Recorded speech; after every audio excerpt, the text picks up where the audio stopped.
हमने अपना जो बात रखा था हमने रख दिया उनके सामने। हमने अपने इशू में कोई डिमांड को भी डाइल्यूट नहीं किया है। जो हमारा पुराना इशू है वही इशू हमने रखा है सामने ग्रेटर टिपरालैंड को। अब गवर्नमेंट ऑफ इंडिया को कम बैक करना है कि उनके व्यू में हमारे टिपरासा का भविष्य के लिए क्या सोल्यूशन वो रख सकते हैं। तो हमने अपना पॉइंट रख दिया है, उन्होंने सुना है। अब उनके बॉल उनके कोर्ट में। वो क्या बोला मिस्टर सर? वो जो भी बोलेंगे राइटिंग में देंगे, आप उनसे पूछ लीजिए उसने क्या बोला। लेकिन हमने जो भी बोला है अपने कम्युनिटी के लिए बोला है, अपने बारे एक डिमांड नहीं किया, कम्युनिटी के बारे में।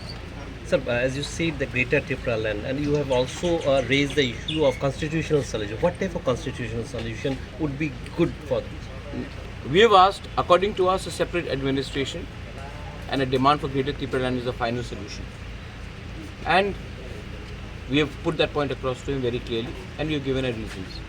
If the government of India has a better idea, then they should come back to us with a better idea in writing, and we will consider it. We are not unconsiderable people. But the fact is that much like any community which has been deprived for such a long time, it is our point of view to put up our demand which is within the constitution, and a demand for Greater Tipraland is very much within the constitution of India. So, two issues. One is the KOKBOROK issue. Has that been raised? And another is language is inherent to our demand. When Pakistan tried to impose Urdu language to the people of East Pakistan, the Bhasha Andolan started, and that's why Pakistan also broke up into two pieces and Bangladesh was created. So it is in the people should understand that language cannot be dominated, and whether it is KOKTIPRASA, KOKBOROK or KOKBOROK, whatever it is a language of the indigenous people, and our language should be respected, and our script and our demand for a script should also be respected. and about the direct funding to the TTA, is that It's all within the demand of Greater Tipraland. Anything that we have demanded, everything comes under the demand of Greater Tipraland. We don't want to go piecemeal.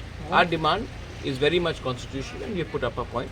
Now, it is up for the government of India to react and to honor what we are saying, and also to acknowledge that the indigenous people of Tripura haven't been treated with equal representation or equal justice. Sir किस किस के साथ meeting हो रहा है? आप लोग वो तो आप उनसे पूछ लीजिए। मैं त्रिपुरा मोथा का फाउंडर होकर मैं आया हूँ हमारे साथ। अभी जो समाजपति जो है उसके वो आप उनसे समाजपति से पूछ लीजिए, वो ज़्यादा बता सकते हैं। thank you.